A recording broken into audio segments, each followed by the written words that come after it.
பிரதோஷம் சிவன் நஞ்சுண்டதால் வந்த நேரம் நாம் செய்த தீவினைகள் யாவும் அந்த பிறை சூடனருளாலே தீரும் தோஷங்கள் நீக்கும் பிரதோஷம்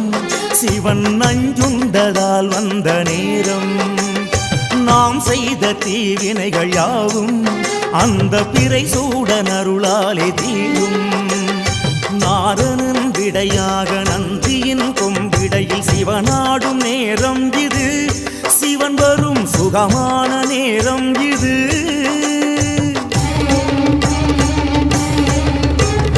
கருணாகரன் சுத்த சிவமானவன் கருணை பொழிகின்ற நேரம் இது வரம் தருகின்ற நேரம் இது